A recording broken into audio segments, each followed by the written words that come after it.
ভোরবেলায় স্নান করে রেডি হয়ে গেছি, কারণ হচ্ছে সরস্বতী পুজো। সরস্বতী পুজোর দিন আমরা বাঙালিরা প্রত্যেকেই চান করি ভোরবেলায় উঠে।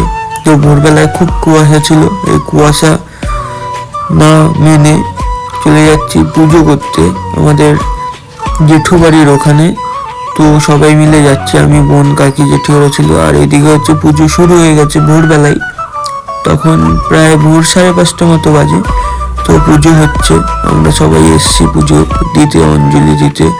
তো এই যে আমি গাইজ, তারপরে পুজো হয়ে গেছে, ল্যাট খেতে খেতে বেরিয়ে গেলাম একটু ঘুরতে এইদিক ওইদিক। তারপর বাড়ির দিকে যাচ্ছি ঘুরে টুরে।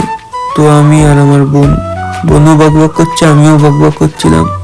বোন তো আমার উপর খেপে যাচ্ছিল। তো পুজো টুজো দিয়ে বাড়ি গেলাম।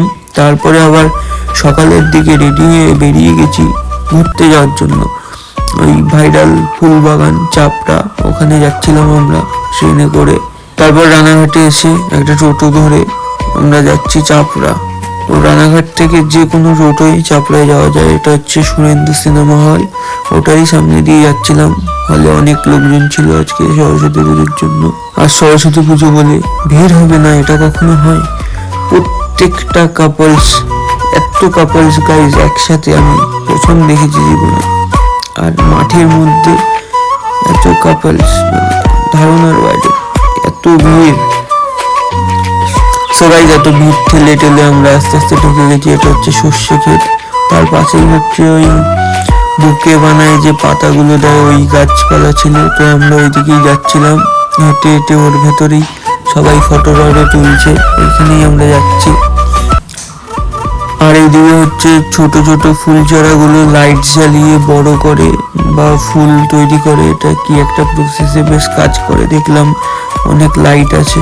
তারপরে আমি আবার এইদিকে একটু ঘুরে বেড়াচ্ছিলাম, গরম লাগছিল, পাঞ্জাবি খুলে ফেলেছিলাম।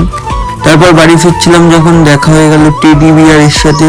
তো টেডি বিয়ার আমার সাথে একটু হাত মেলালো, আর আমরা বাড়ির দিকে চলে যাচ্ছি। আর যাওয়ার সময়, বাড়ি আসার সময় ট্রেনে একটা কাপলস দেখলাম জড়াজড়ি করে দাঁড়িয়েছিল।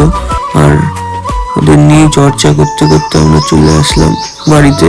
এটা হচ্ছে আমাদের কাছের একটা স্টেশন, মানে আমাদের খুবই কাছের একটা স্টেশন, কালিনারায়ণপুর স্টেশন। এখানে আগে আড্ডা মারতাম। এরকম ব্লগ দেখার জন্য লাইক, কমেন্ট, শেয়ার